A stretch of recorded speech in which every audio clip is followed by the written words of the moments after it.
Bapak Ibu, teman-teman sekalian, kita ketemu lagi di Renungan Sebutir Debu. Pada saat ini, kesempatan ini saya ingin mengajak Bapak Ibu dan teman-teman sekalian untuk kita sama-sama merenungkan tentang menghakimi. Seringkali kita cenderung untuk menghakimi orang kalau orang itu tidak sependapat dengan kita atau kita anggap orang itu salah. Tapi Tuhan mengatakan dalam Matius 7 ayat 1, dalam Matius 7 ayat 1, jangan kamu menghakimi supaya kamu tidak dihakimi. Ya. Jangan kamu menghakimi supaya kamu tidak dihakimi. Dalam Lukas 6 ayat 37 juga demikian. Jangan kamu menghakimi, maka kamu pun tidak akan dihakimi. Dan janganlah kamu menghukum, maka kamu pun tidak akan dihukum. Ampunilah, dan kamu akan diampuni. Jadi kenapa Tuhan mengatakan jangan kita menghakimi? Karena waktu kita menghakimi berarti kita sombong. Kenapa saya bilang kita sombong kalau kita menghakimi? Karena kita menganggap diri kita benar. Padahal kan belum tentu benar di mata Tuhan. Seringkali kita manusia menganggap pendapat kita benar, selalu benar, dan paling benar. Kita lihat Bapak Ibu ya, dalam YouTube sekarang ini banyak perdebatan di YouTube antara sesama hamba Tuhan. Baik itu hamba Tuhan yang terkenal, yang gelarnya doktor, ya, juga melawan hamba Tuhan yang terkenal karena mujizat-mujizat kesembuhan, ya, yang dari aliran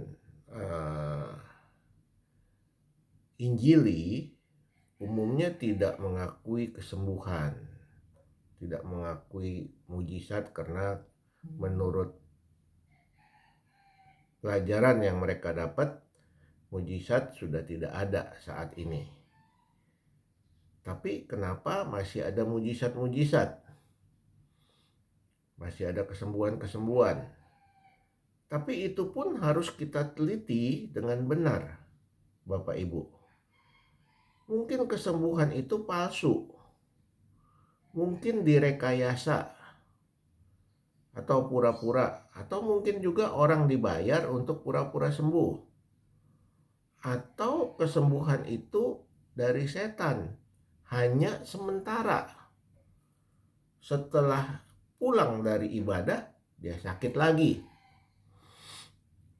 Jadi ini yang harus kita teliti dengan benar, kita telaah dengan benar, kita analisa dengan benar, cocokkan dengan firman Tuhan yang ada di Alkitab.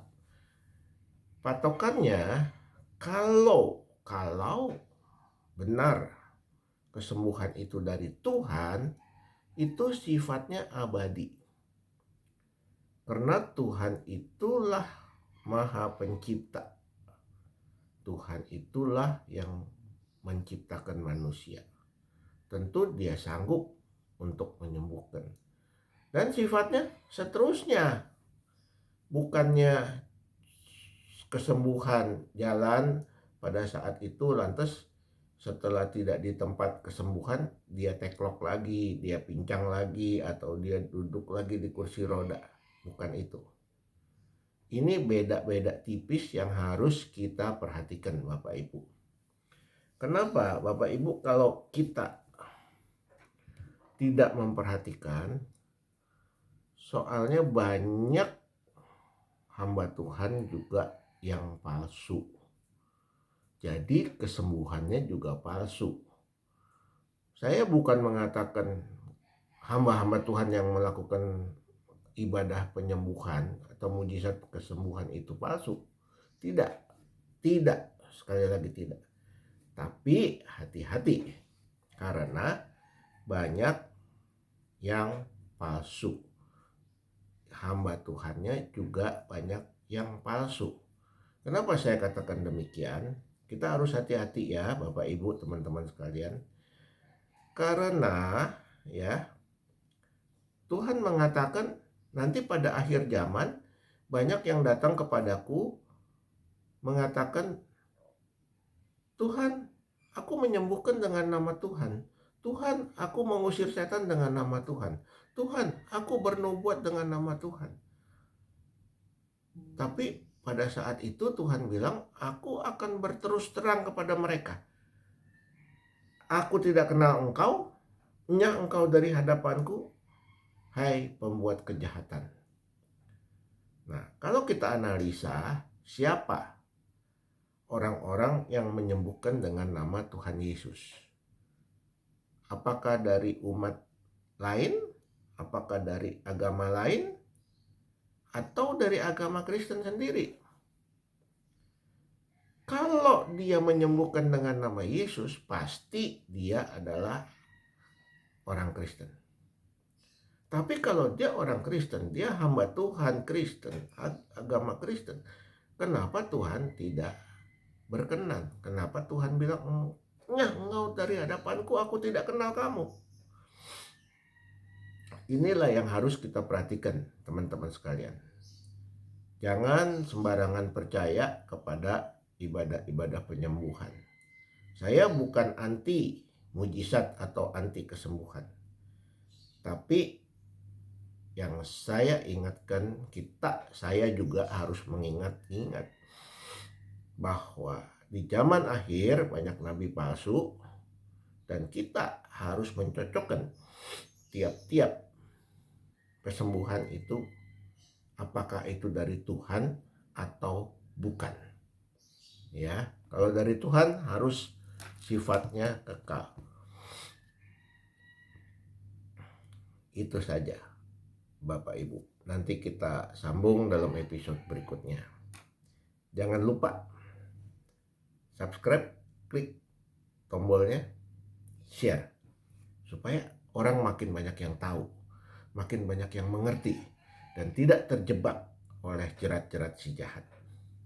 Sampai di sini, nanti kita sambung lagi.